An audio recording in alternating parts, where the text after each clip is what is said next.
Welcome to this week's Precizion Podcast. And I'm thrilled to be speaking with Nicky Dewhirst-Vickers. Nikki has a business called Optimal.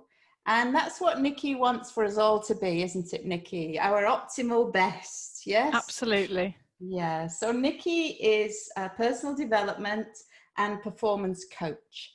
And so we're talking this morning about how coaching is something that all of us can really be helped by, not just special people with lots of money. Hey, Nikki, so would you mind putting coaching and what it can do for people into a nutshell, please? I can, yes, Phillipa, thank you. I suppose before I do that, I think just picking up on your point about, it's not just for people with money. I know that you said that in jest, but some people I think do think that coaching is for people who've got a problem. They've got a problem and something needs solving. And it's not, it can be that, it might be a challenge or a demand, but it's also for people who want to go in a different direction, or they want new opportunities, or they want to portray themselves in a different way. So I'll just say that first. So secondly, yes, so I'm a personal development and performance coach, and coaching is about supporting people, kind of partnering with them really, to help them achieve whatever it is they want to achieve. So it might be a specific goal that they have in mind. It might not be. Some people know they want coaching. They know that something needs to change, that they don't feel right. They don't feel like something's sort of balanced correctly, or they don't feel like they're being their true self, or they feel they could do more with their life. Or they've got a little inkling about something they want to kind of explore. So coaching is for anybody really that feels that they want to enhance their life in some way. And my particular coaching is about identifying people's best thinking. So it's their best thinking and applying that to their personal development and their professional development. And so you can see all sorts of people with all sorts of different scenarios, really. So I like the sound of that, best thinking, because definitely for me at the moment, I don't feel like my head is in the best possible place. And I think for me, it's, the pandemic has just totally taken the rug out from under me. The job that I did do previously has disappeared, teaching live students in a Pilates context.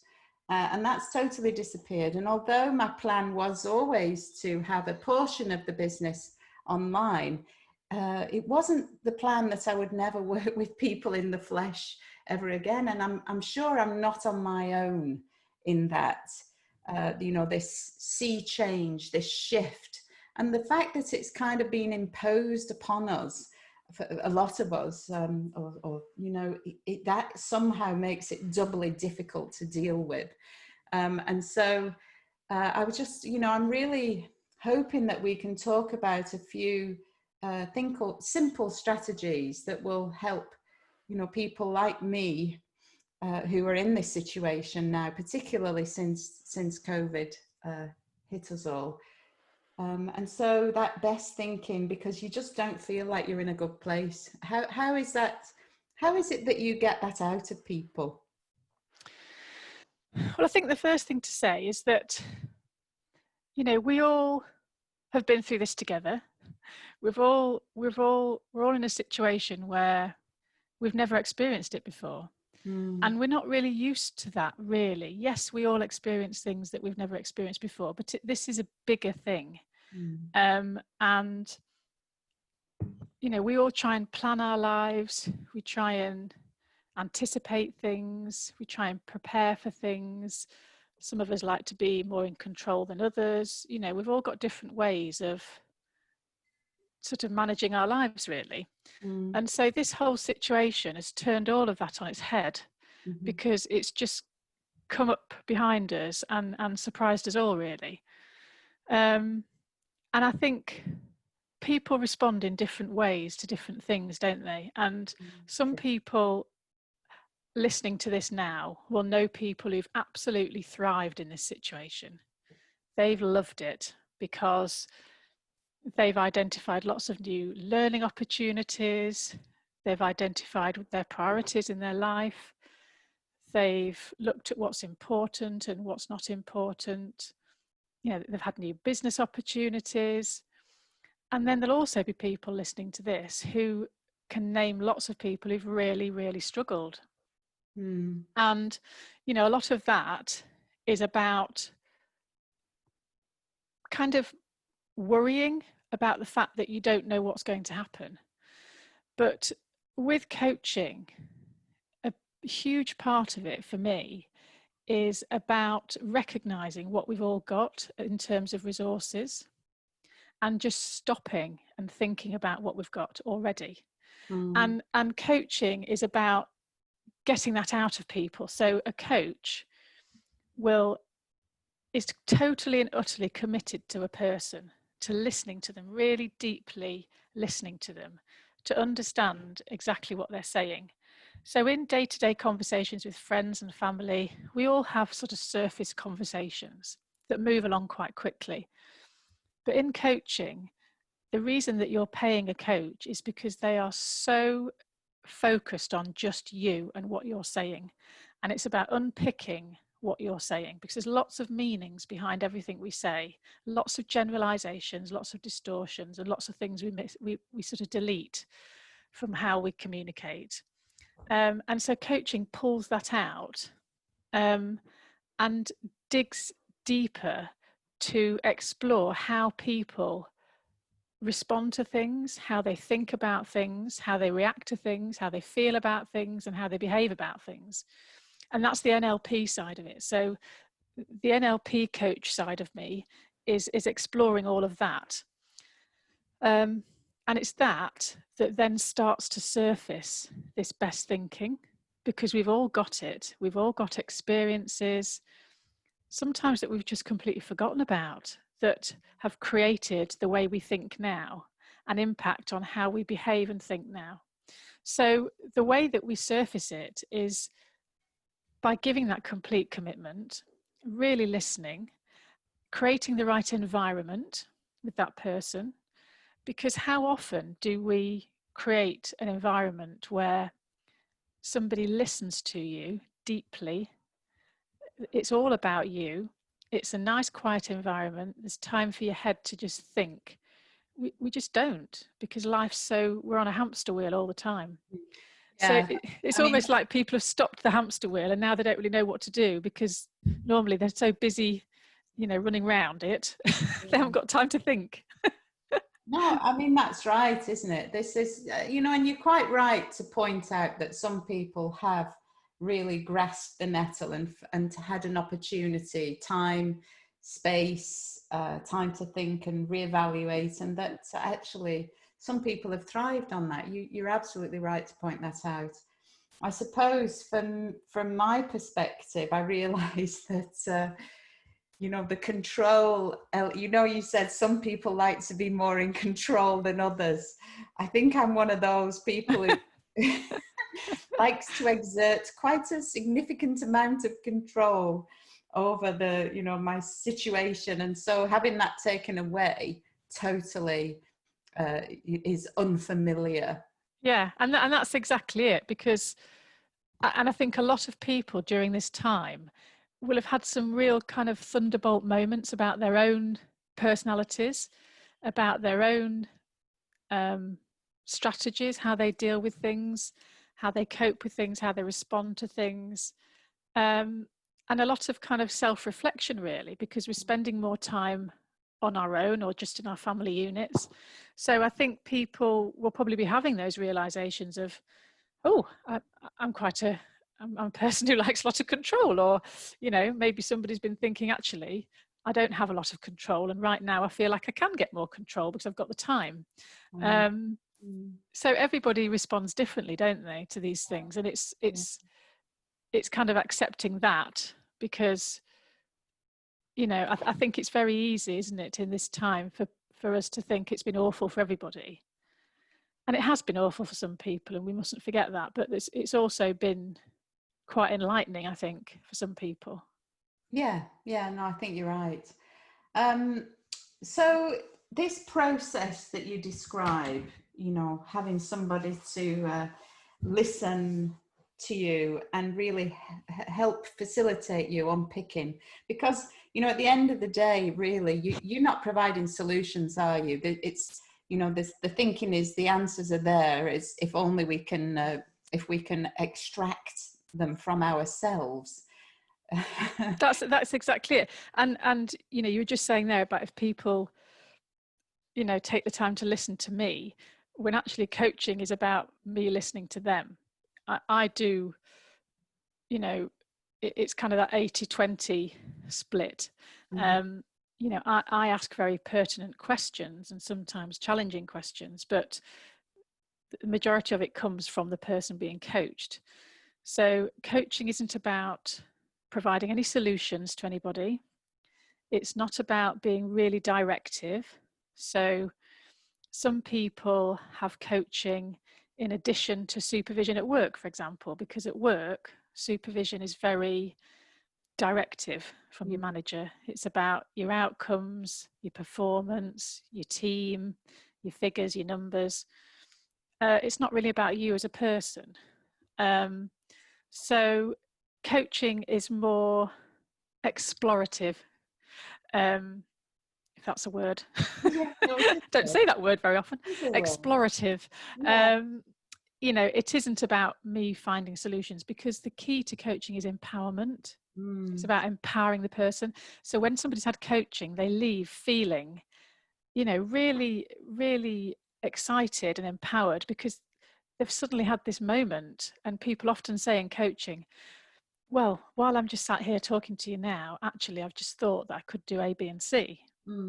And so it's that enlightening thunderbolt moment that makes them feel empowered. So that's fantastic. Yeah, that, I mean, it is, isn't it? And you know what? A lot of the work that I'm doing around at the moment is around women in a similar situation to myself. That is perimenopausal and menopausal women. The Pilates focus of my Pilates teaching is around the kinds of things that benefit women in this time of life. And, you know, for people at this in this stage of life, it is again a transition, a time of transition. And you know, you're starting to I mean, you can feel differently about this obviously, and so I'm talking more about how it makes me feel. You know, it's kind of the end of an era, perhaps. You know, your childbearing years are over. Not only that, my children are at that stage of starting to fly the coop.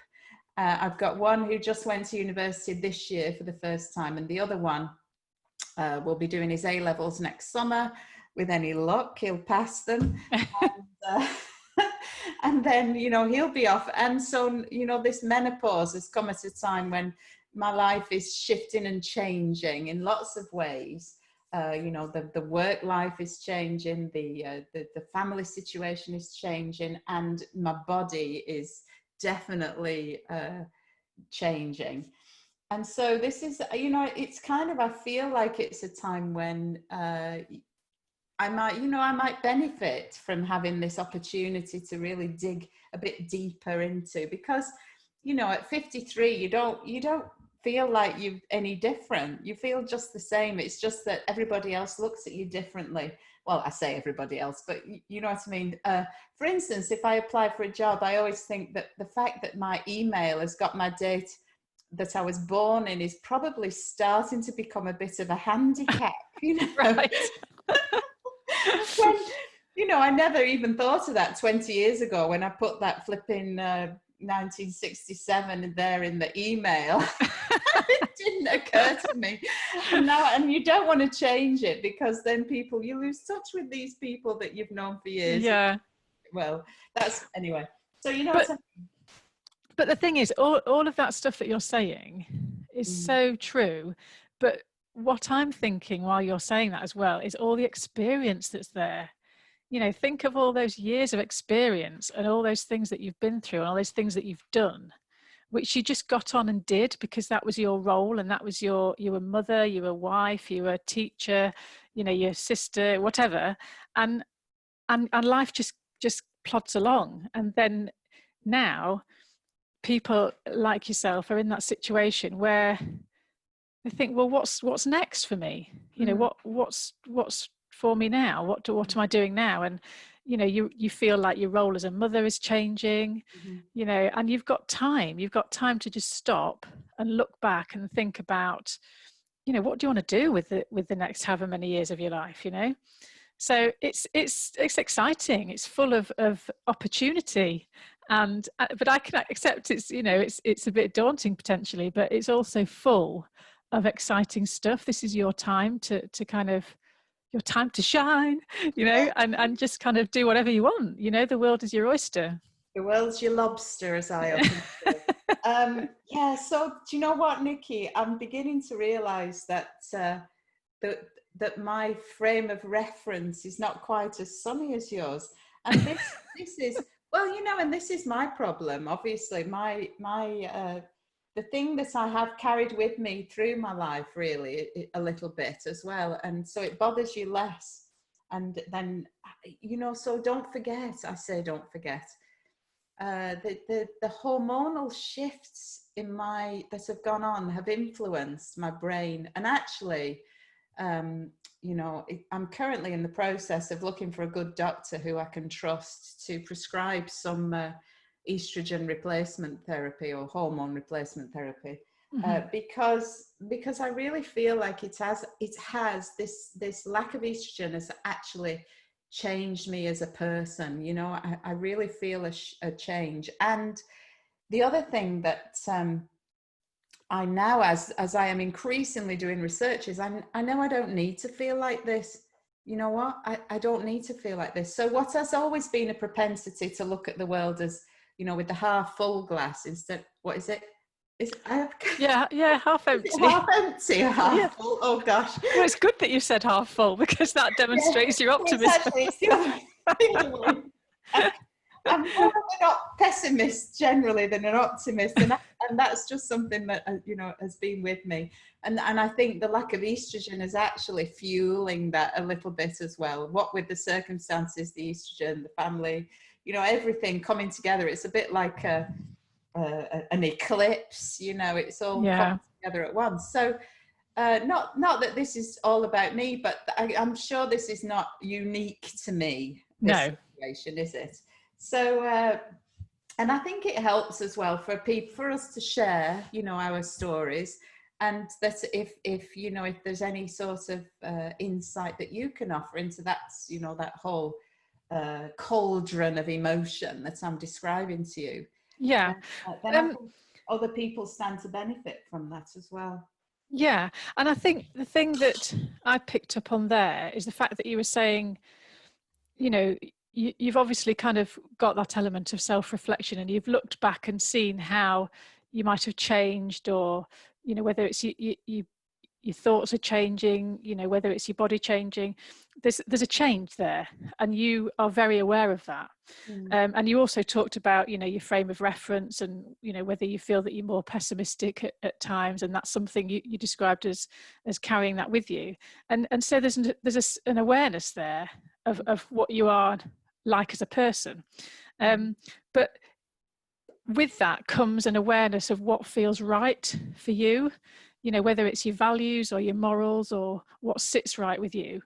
And coaching does an awful lot in terms of that, because it identifies what matters to people, you know, and if you, for example, the way you're talking now, if you feel like you're kind of going off course a bit, you're getting those feelings, you're getting that intuition that you're going off course, and you want to pull it back.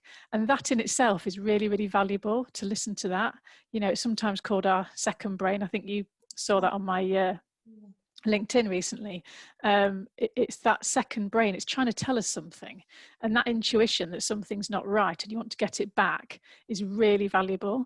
So it's about identifying that in coaching as well, about what are your true values, what's really important to you, what sits right with you, what feels like the right thing to do, what makes you feel good about a decision or a behavior or a feeling, and living your life true to yourself, and that enables you to be your best self. Because if you're not true to yourself, you're not authentic. And I'm sure we've all had situations where you haven't felt authentic, or you haven't felt like something you've said or the way you've behaved has felt like it's not really you. And that's what we kind of try and look at in coaching, so that you can unearth the true you and your best self, and then your best thinking. It's all linked to that. Yeah.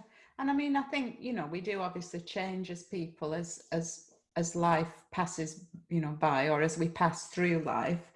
And, I guess, like you said, the experience that we have as a mature person, in a way, it does equip you to know perhaps a little bit more about yourself, if only you have the opportunity to just dig that little bit deeper. You probably would have the answers to most of those questions. It's just being given the opportunity to unearth them in a safe environment, without judgment. And I think that's something that coaching does, if I'm not wrong. So much of that coaching relationship is about having the right rapport. So if you're having coaching, you need to feel that you can get on with that person, because so much of it is about being open and honest. So that then kind of, a massive part of it is also confidentiality. So it's a safe space, it's a safe space to have those conversations.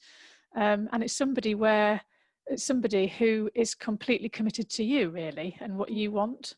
And that's refreshing, but it's also unusual in the day-to-day conversations with people, because it doesn't work like that. It's valuable, really. It's fantastic. It's something I think more people need to know about, really. Yes, no, I think you're right. I definitely have experienced the benefits, but I think you need to also be in that mindset where you are ready to really be honest with yourself as well, and to commit to following through, because it's all very well having the conversations, isn't it? But at the end of the day, if you're seeking out coaching for solutions to problems, or for guidance, or to navigate a change in your circumstances, lifestyle, whatever it is, then, you won't be getting the best out of it unless you are prepared to commit to whatever it is that comes out as being the way forward for you, if you like. Yeah, and I think,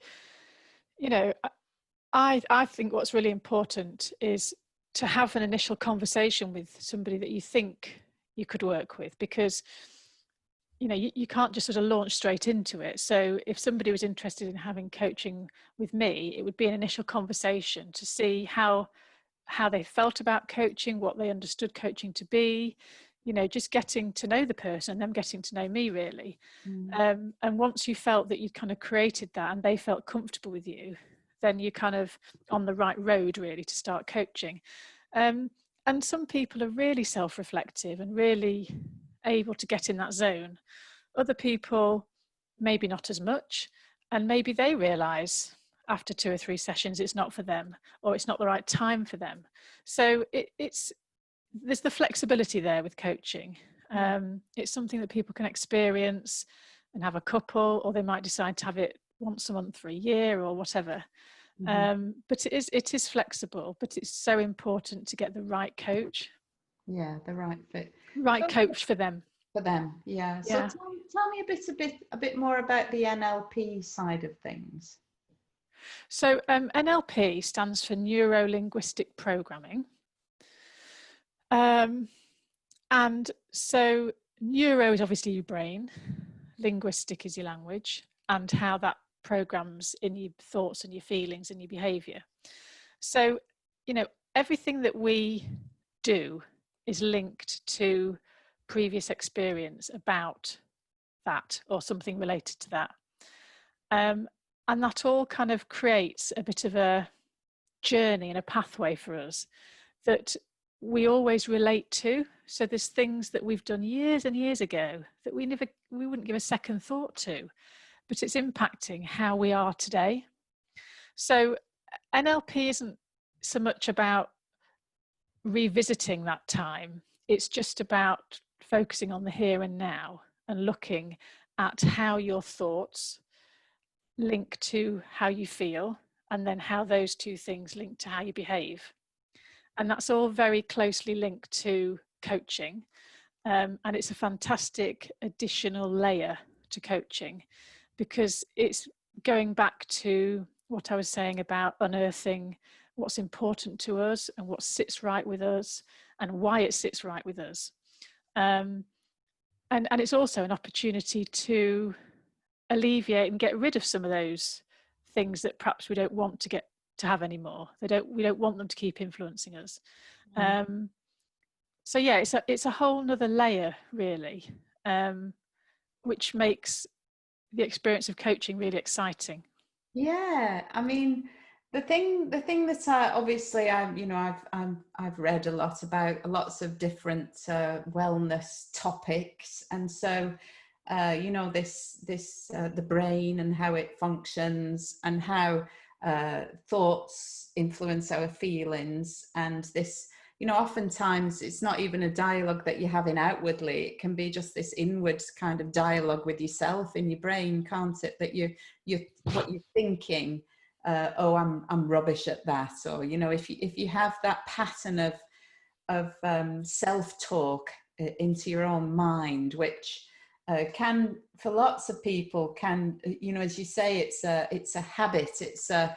It's something that they don't even a lot of people don't even realize they're doing. And certainly, even if you do, you might not realize the impact of that self-dialogue, which, and I know that I have quite a lot of conversations in my own mind, right? Maybe more than is, and definitely now with hardly seeing anybody. Oh God. Yeah. A whole flipping, dialogue going on about that. Yeah. And so I suppose it's changing then, isn't it? That dialogue that we're having with ourselves. Definitely. And, you talked about those sort of conversations we have, and you might call it mind chatter. It's constantly chitter-chattering in the background. Well, not constantly, but there's times when it does. And, sometimes that might be our intuition. Sometimes it's us just working our way through something subconsciously. But you're right, everybody experiences those self-limiting beliefs and that sort of negative talk. And I think so much of it is just being aware of it, being aware that it's there and that it is just that, it's thoughts. And just because it's a thought, it doesn't mean it has to translate into a feeling or a behavior. It can be sort of stopped in its tracks as a thought. And having coaching to talk that through and to articulate what that mind chatter is and how it's making you feel is a long way towards addressing it, I think. And we all have it. It doesn't mean that it's coaching and NLP coaching is going to stop it, because we all have it, but it helps us to manage it and sort of have a strategy to manage it, really. Yeah, and maybe turn it into something that's a bit more positive or and productive. Yeah, productive. Yeah, definitely. Because that is something that I know that I do to myself, which I could do to stop doing. That's for sure. I'm sure lots of people have it. But language, the use of language, it's so powerful that and for people in positions like myself, I was thinking this on the weekend. We were, I'm studying to be a yoga teacher as well at the minute. Yes. And so we were talking about moving and what are the contraindications to these movements? So the things that if you've got dodgy knees, for instance, should you do this particular movement? And and somebody mentioned, oh yeah, because you could damage yourself, and so just using that word damage is so evocative for people. And it's like, sometimes I think, physiotherapists, because obviously I'm a physiotherapist by background, health professionals, I'll say, not just physiotherapists, health professionals, anyone, exercise professionals, we have to be very aware of the language that we use around people, because, we don't want to plant the seed that something that people do that actually is really good for them is at risk of creating this situation of damage. Or, because for the most part, if you pull a muscle, it'll get better, if you sprain a ligament, it will get better. Your body has this amazing capacity to heal itself. And I suppose you're tapping into that as well, aren't you? This ability that we all have to heal ourselves, whether it's physically or emotionally or, whatever. Yeah, and the brain, it's amazing. It's constantly expanding, constantly learning. It can change the way it thinks. It's just about practicing. And so having that awareness in the first instance is just so important, because once you're aware of something and you talk it through and you air it, you've got the chance to address it. And our brain is just constantly wanting to be challenged, constantly wanting to kind of have problems to solve, because it's just always on the go, and it loves a challenge, it loves to learn, it loves to expand, and so that kind of negative talk and all those words that you were talking about, it might be a default position, but that doesn't mean that that's just the sort of person you are and there's no hope. There's always opportunity to change. There's always opportunity to talk to people and support them to be more self-aware. And then they've got the control then to do something about it. And to manage it. That's right. You talked about empowering people, and that's what I do. I want to think that I do, or like to think that I do, physically, empower them physically to be strong, to be fit, to be healthy, to be well. Removing the barriers to that, whether those barriers are psychological and physical, whatever those barriers are. And so that's what you're doing, really, isn't it? Taking away the barriers and opening up the opportunities for us to grow, continue to grow and develop. And I think this is it. The menopause is a time to really reevaluate if if that's for you, because maybe it's not for everyone, but to reevaluate and just grasp the nettle and have a positive outlook moving forwards. We have all this life experience, as you said, and just really, really go out and live your life to the fullest. And know that there are people around who can help us if we're in a place of struggle or needing guidance or assistance. And so it's really, thanks so much for telling me all about the work that you do, Nikki. It's so fabulous that you're helping people that in this way. And you know what, I might just be booking an appointment. Well, thank you for having me. It's been lovely to chat it through. And I love coaching. I'm passionate about it. I believe in it, and I think it can do amazing things. So yeah, it's lovely to chat to you about it. Thank you for inviting me. Oh, you're so welcome. Thanks again. Thank you. Bye. Bye.